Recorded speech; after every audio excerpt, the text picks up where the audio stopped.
I feel like when I hear these comments, there's always a sense of like, longing for me, and I think Toni just wants, she just wants attention.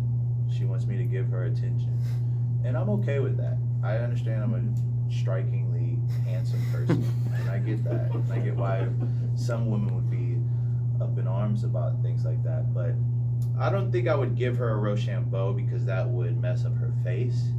I would give her a spear. That way you can recover from that. It's like a 3 to 4 week type recovery just from your ribcage abdomen. So yeah, I'm always looking out. I was gonna say, as you get ready to come back to the ring, what's the motive? What's the game plan? What's on the horizon? And before you do that, we've heard Jerry the King Lawler talk about how a lot of the shirts you'll see him wear now are ones that The Rock used to wear. So you got to tell me, where does Absolute cop these shirts that we see you with on AEW, Collision, and Dynamite? Well, I'll answer that question. Most of my shirts I get are from different designers, different boutiques that I find, as well as shirts that I've had for a while and I don't even remember where I got them from. I really am I like silk. I'm a big silk person. It falls really good on my figure.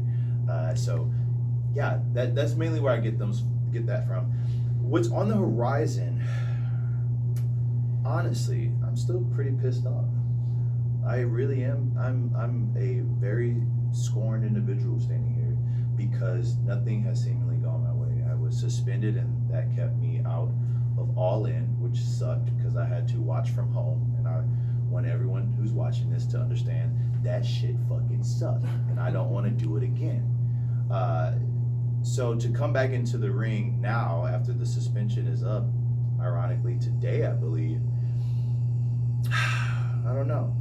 I'm gonna still do what I was doing before I left, but there's a lot more like visceral anger that I still am holding on to, and rightfully so. I feel like. So I guess we should keep an eye on All Out then if that suspension ends tonight then. Yeah, you should. So Ricky, couple more. Ricky, back to you not liking wrestling legends named Rick. If you could beat the Never. Well, hold on. See, you're one of those news. Hold on. No. I'm gonna stop you right there because go back and play that footage. I never said I don't like wrestling legends named Rick. This is what I'm talking about with this media. You guys do this shit all the time, and you're the corporate just so you can get clicks on your YouTube channel. No, sir. You're trying to monetize bullshit. I had a fun question for you. Let's hear it. If you had the opportunity to wrestle these wrestling legends, also named Rick, in the ring, how would you beat them? Ricky Steamboat, Ric Flair, and Rick Rude. That's a good question. That's a good one.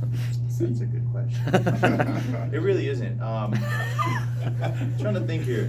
How would I do it? Well, I would beat Ricky Steamboat by pinning him 1, 2, 3. His shoulders have to be completely flat on the mat for that to happen.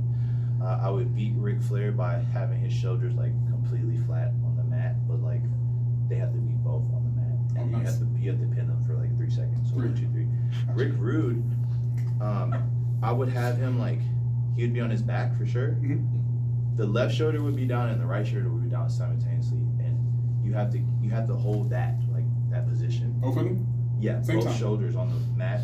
And you had to do it for 3 seconds. 3 seconds. And yeah, I think that'd be a good way to beat them. A good variety. Yeah. A good variety of But it has to be With a referee, of course. Old face. Yeah, A lot of variety. it has to be an official Okay. referee. Yeah. Cool. So As the year, No, you go first. okay. As the years go by, have you changed up your training regimen to become more better in the ring?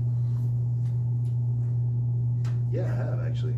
I always switch it up. I'm a person who I hate the same mundane routine. I need to mix it up, and also too, especially with how wrestling has evolved, there's a lot more things that I need to be more aware of: stretching, mobility work, strength wise, stuff like that. But yeah, that's a diet too. You always gotta switch up your diet, and if I don't, I get fat. You ever tried As you get older. CrossFit? Since you said you had to change the regimen up, man, I've gotten to mess with that a little bit. CrossFit? Yeah, it sucks. Emily, go ahead. Okay, I have a question for you, because we know you like your silky shirts. If you could have anyone design, Anna Winter. all right, there you go, design your favorite shirt or a new shirt exclusive, who would it be? Anna Winter. All right. Anna Winter or yeah, let's Maybe all Maine. Yeah. Let's go ahead and do one more. All right. We'll do 2 more. We'll do 2 more. Which backstage producers, agents in AEW do you enjoy collaborating Billy with the Gunn. most? End of story. Billy Gunn, for sure. Ricky, there's a lot of great wrestling content coming out over the next year. We got a movie about the Von Erichs called The Iron Claw. We got a movie about the Exotico Cassandro. We got a new documentary coming out on Netflix. If there was a Ricky Starks biopic, who would you want to play Ricky Starks other than yourself? Harry Connick Jr. Oh, I can see that. Wow, I can see that too. Yeah, I got y'all, motherfucker. Yeah. Harry Thank you, Connick guys. Jr. for sure. Thank you, Ricky. Thank you.